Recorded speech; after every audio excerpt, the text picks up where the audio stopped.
This is the Unit 7 Reflection paper by Ken Sanner for American History 1 for Professor Bruce Franklin's class on October 12, 2016.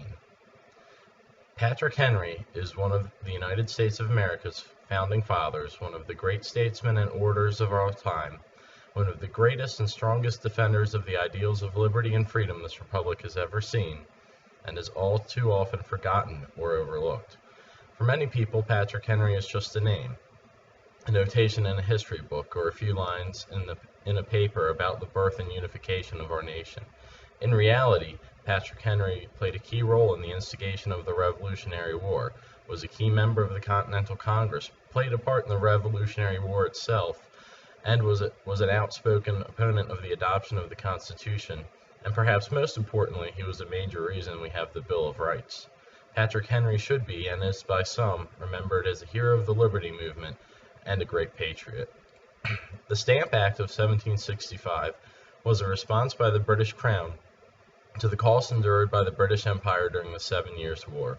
The Stamp Act of 1765 placed a requirement on any official document, from legal documents, mail, business documents, to mundane items such as newspapers and playing cards, to carry an official stamp of the British government.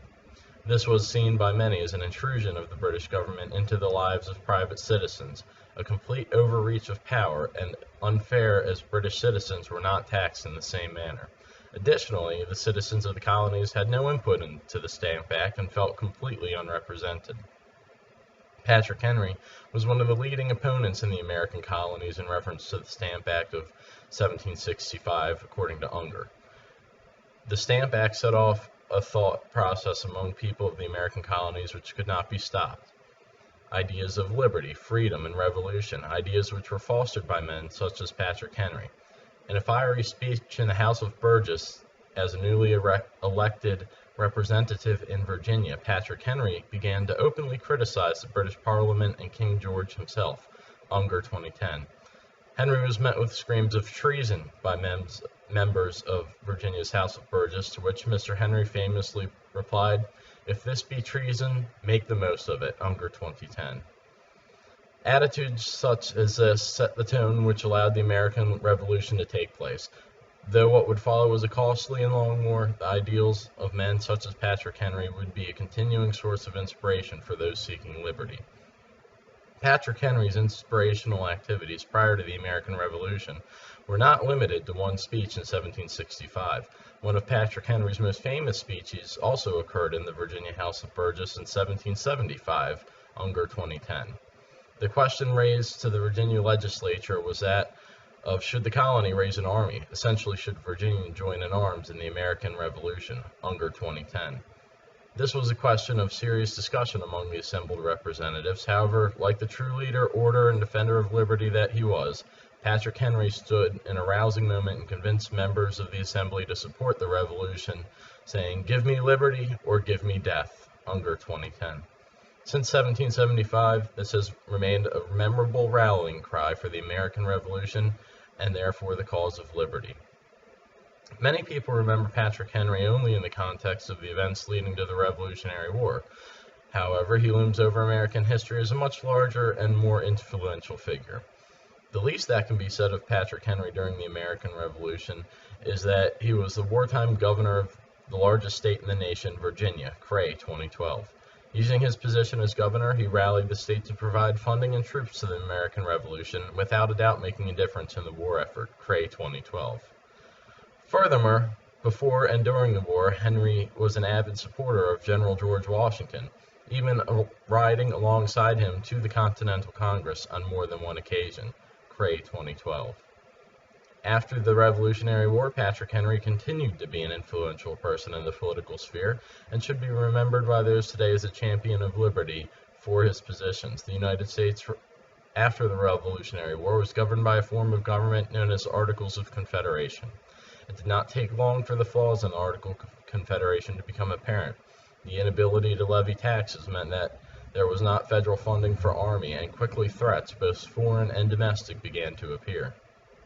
This led the leaders of the time to begin to plan for a new government, the Constitution.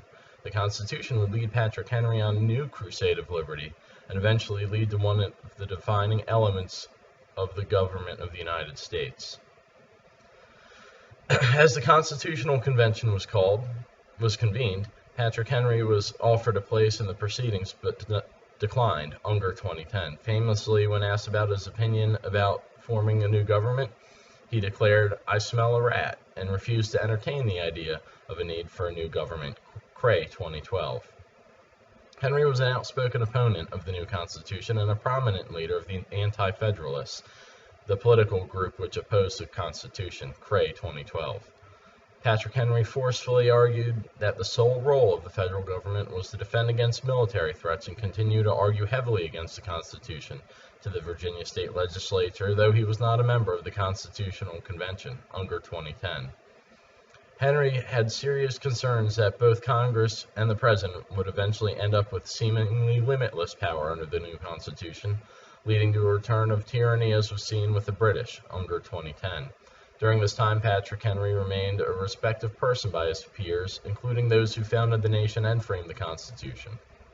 In fact, the framers offered Henry several positions of power in an attempt to gain his support, including Supreme Court Justice and Secretary of State, Unger 2010. Henry declined both of these positions and continued to campaign against the Constitution.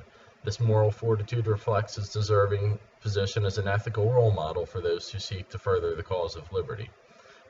Perhaps Patrick Henry's final and not so indirect contribution to the United States was the Bill of Rights. The Bill of Rights was pushed by James Madison, a Federalist, out of the realistic fear that Anti-Federalists could derail the ratification of the Constitution. Ernstberger, 2015. The feeling of the Anti-Federalists was that the Bill of Rights might help to clarify the role of the federal government in relation to personal rights and the role of the states. Ernstberger, 2015. Some Federalist leaders, such as Madison, felt that by adding a Bill of Rights, which Anti-Federalists such as Henry wanted, they could appease the Anti-Federalists and gain at least some of their support. Unger, 2010. This would allow the Federalists to undermine and invalidate the arguments of Anti-Federalists and sway public support towards the Constitution. Pellegrino, 2016. Ultimately, Federalists were successful both in passing the Constitution and the Bill of Rights. This may very well not have happened without the Bill of Rights itself. The passage of the Constitution may have depended on the support of the Anti-Federalists, which only happened when the Bill of Rights was put in motion. Pellegrino, 2016. By securing the loyalty of many key Anti-Federalists, the United States was able to establish a new, more effective government than was seen under the Articles of Confederation. Though the Bill of Rights was not created solely as an attempt to pacify Patrick Henry, it was Henry and men like him who were the reason that the Bill of Rights was needed. This embodies the legacy of Patrick Henry: liberty, persistence, devotion to one's country.